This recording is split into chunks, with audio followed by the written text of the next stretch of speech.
नमस्कार दोस्तों, स्वागत है आपके अपने YouTube चैनल एक्सपर्ट मंत्रा में। मैं हूं अरुण कुमार। यह वीडियो क्लास 9th के पहले चैप्टर संख्या पद्धति यानी नंबर सिस्टम से रिलेटेड है। पिछले वीडियो में हम लोगों ने प्राकृत संख्या तथा पूर्ण संख्याओं के बारे में अच्छी तरीके से समझ लिया था। इस वीडियो में हम लोग पूर्णांक अर्थात इंटीजर्स के बारे में पढ़ेंगे। तो चलिए शुरू करते हैं।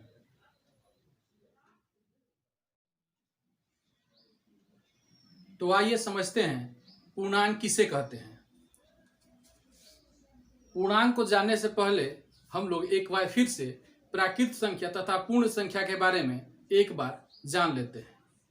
पिछले वीडियो में हम लोग पढ़े थे कि गिनती की संख्याओं को प्राकृत संख्या कहते हैं, जैसे 1 2 3 4 डॉट डॉट डॉट। उसी प्रकार प्राकृत संख्या यानी गिनती की संख्याओं के साथ केवल एक शून्य को शामिल कर लेने पर वह पूर्ण संख्या, उसका संग्रह जो है वो पूर्ण संख्या कही जाती है, होल नंबर कही जाती है। तो अब हम लोग देखेंगे कि पूर्णांक किसे कहेंगे।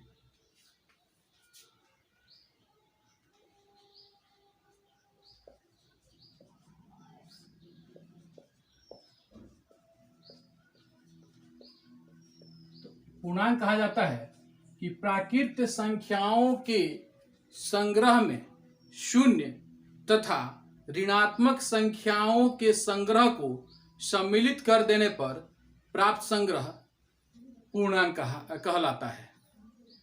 यानी प्राकृत संख्याओं के संग्रह में शून्य तथा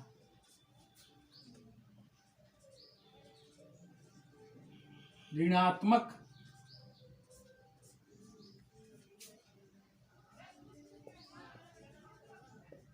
संख्याओं को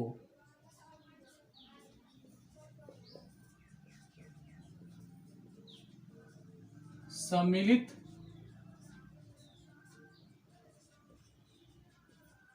करने पर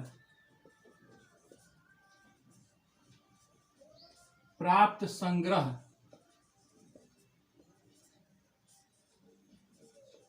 को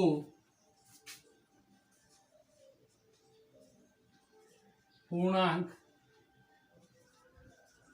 कहा जाता है। यानी कहने का अर्थ यह है कि प्राकृत संख्या के संग्रह में शून्य तथा ऋणात्मक संख्या, मतलब कहने का अर्थ है कि निगेटिव नंबर्स भी रहेंगे, जैसे -1 -2 -3 -4 डॉट डॉट डॉट, जीरो भी रहेगा, तथा पॉजिटिव नंबर्स यानी 1 2 3 4 5 ये सब रहेंगे। इन सब के संग्रह को ही हम लोग पूर्णांक कहते हैं और इसे कैपिटल जेड से निरूपित किया जाता है। यानी इसे जेड से डिनोट किया जाता है। इसलिए जेड बराबर क्या हो जाएगा, तो जेड बराबर हो जाएगा -3 dot dot dot -3 -2 -1 0 1 2 3 dot dot dot. यानी जेड का value -1 -2 -3 -4 dot dot dot 0 1 2 3 4 dot dot dot, इन सब के संग्रह को हम लोग पूर्णांक कहते हैं। यह जेड जो शब्द है, यह जेड जो है, यह शब्द जर्मन भाषा से लिया गया है। यह जर्मन शब्द जाहलेन से लिया गया है, जिसका अर्थ होता है गिनना। जेड एक शब्द है जाहलेन, जो जर्मन शब्द है, उससे लिया गया है, जिसका अर्थ होता है गिनना। तो अब हम समझते हैं कि पूर्णांक के कुछ जो तथ्य हैं उसको हम लोग जानते हैं, कुछ फैक्ट्स हैं, उसको हम लोग समझ लेते हैं।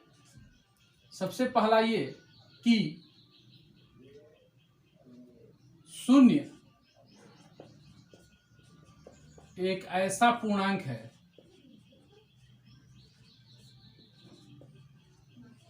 जो, इसे मिटा देते हैं, जो न ही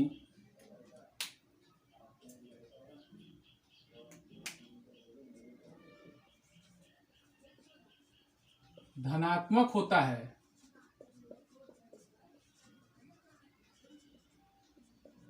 और न ही ऋणात्मक। यानी शून्य एक ऐसा पूर्णांक है जो न तो धनात्मक होता है और ना ही ऋणात्मक होता है। दूसरा यह तथ्य है, जैसे प्राकृत संख्याएं अपरिमित होती हैं, पूर्णांक संख्याएं भी अपरिमित होती हैं, उसी प्रकार पूर्णांक भी अपरिमित होता है।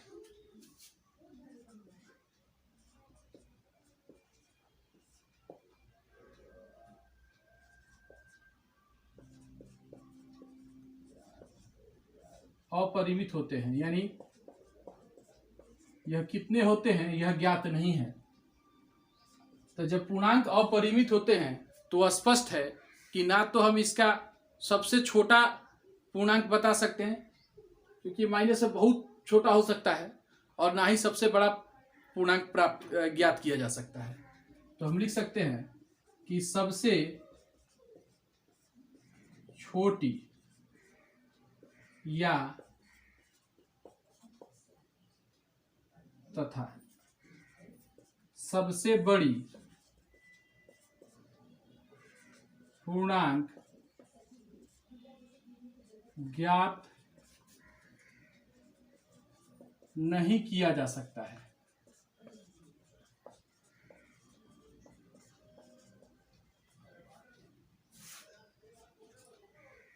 चौथी बात ये आती है हमको समझ में कि अगर हम ध्यान से देखें तो इस पूर्णांक के अंदर सभी प्राकृत संख्या हैं।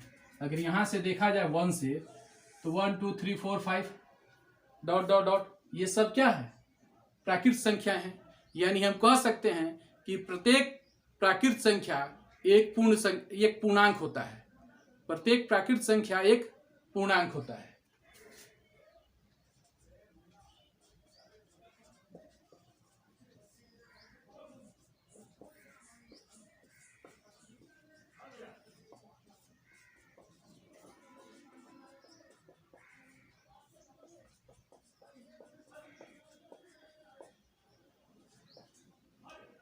साथ ही साथ अगर इसको हम ध्यान से देखें तो इसमें जीरो भी शामिल है, यानी जीरो और प्राकृत संख्या का जो संग्रह होता है उसको हम लोग पूर्ण संख्या कहते हैं।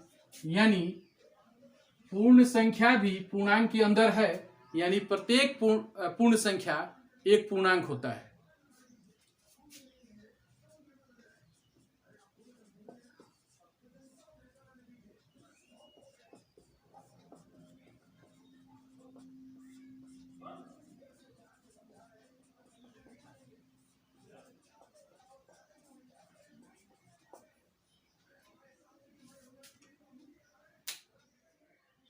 अब आइए हम लोग प्राकृत संख्या, पूर्ण संख्या तथा पूर्णांक को एक आरेख द्वारा समझते हैं।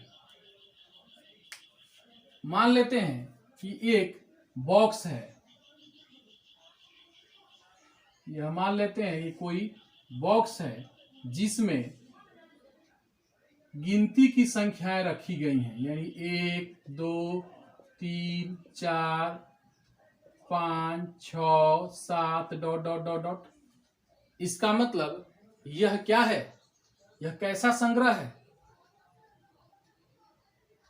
यानी गिनती की संख्याओं के संग्रह को ही हम लोग प्राकृत संख्या कहते हैं। इसका मतलब यह प्राकृत संख्या है और प्राकृत संख्या के हम लोग n से निरूपित करते हैं। यानी मान लेते हैं ये बॉक्स n है और हम लोग यह जानते हैं कि जब प्राकृत संख्याओं के समूह में संग्रह में केवल एक जीरो को शामिल कर लिया जाता है तो वह पूर्ण संख्या हो जाता है। तो तो यह बॉक्स जो है एक और बॉक्स के अंदर रखा गया है जिसमें 0 है, 0 है। तो अब यदि कहा जाए तो ये जो बड़ा वाला बॉक्स है इसी के अंदर यह सब है, 0 भी है, 1 है, 2 है, 3 है, 4 है, 5 है, सब कुछ है, डॉट डॉट। तो इसका मतलब यह क्या हो गया, यह हो गया होल नंबर, पूर्णांक। क्योंकि हम लोग जानते हैं कि प्राकृत संख्या के संग्रह में केवल 0 को शामिल कर देने पर वह पूर्ण संख्या हो जाता है, पूर्णांक नहीं, पूर्ण संख्या हो जाता है।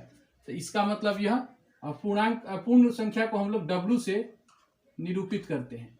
तो यह बॉक्स जो है इसका नाम हमने W रख दिया। अब हम लोग यह भी जानते हैं कि प्राकृत संख्या के संग्रह में 0 तथा ऋणात्मक संख्याओं को शामिल कर देने पर प्राप्त संग्रह पूर्णांक कहा जाता है। यानी ये दोनों बॉक्स एक और बॉक्स के अंदर रखे गए हैं जिसमें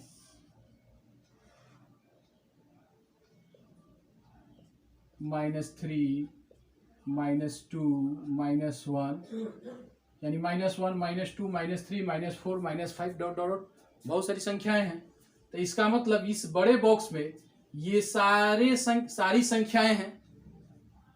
तो हम जानते हैं कि गिनती की संख्या 0 तथा ऋणात्मक संख्याओं के संग्रह को पूर्णांक कहा जाता है। और पूर्णांक को हम लोग किसी से डिनोट करते हैं, पूर्णांक को हम लोग सूचित करते हैं Z से, जिसका जो कि जर्मन शब्द जाहलेन से बना हुआ है। तो ये Z हो गया। इस प्रकार से इस आरेख द्वारा हम आसानी से प्राकृत संख्या, पूर्ण संख्या तथा पूर्णांक के बारे में समझ सकते हैं। अब हम लोग जानते हैं कि पूर्णांक को कैसे हम लोग संख्या रेखा पर निरूपित करेंगे।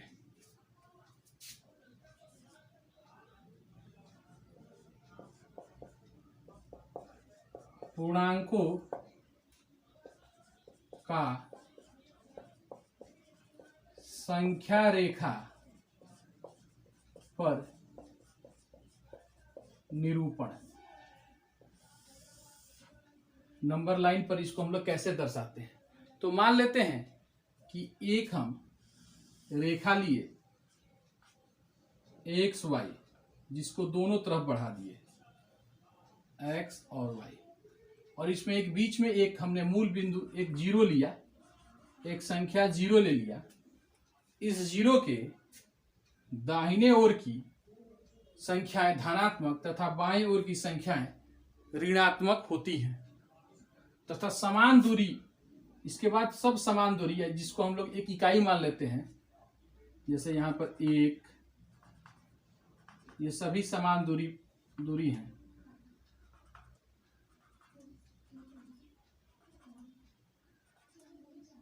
तो इधर ये 1, 2, 3, 4, 5 ये सब पॉजिटिव नंबर्स हो गए, और ये -1, -2, -3, -4, -5 और भी जितनी संख्याओं की जरूरत पड़ेगी हम लोग इसको आगे बढ़ा लेंगे।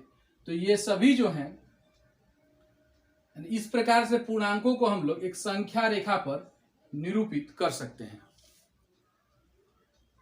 तो आशा करता हूं कि पूर्णांक यानी प्राकृत संख्या, पूर्ण संख्या तथा पूर्णांक आपको अच्छी तरीके से समझ में आ गया होगा तथा इन तीनों के बीच में जो संबंध है वो भी समझ में आ गया होगा।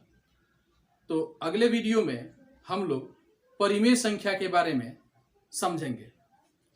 अगर यह वीडियो आपको अच्छी लगी हो तो निश्चित रूप से इसे लाइक कर दीजिएगा तथा अपने दोस्तों के बीच शेयर कीजिएगा। तथा अभी तक आपने यदि चैनल को सब्सक्राइब नहीं किया है तो सब्सक्राइब कर लीजिएगा तथा बेल आइकन को दबा लीजिएगा ताकि आपको लेटेस्ट वीडियो का नोटिफिकेशन तुरंत प्राप्त हो सके। धन्यवाद।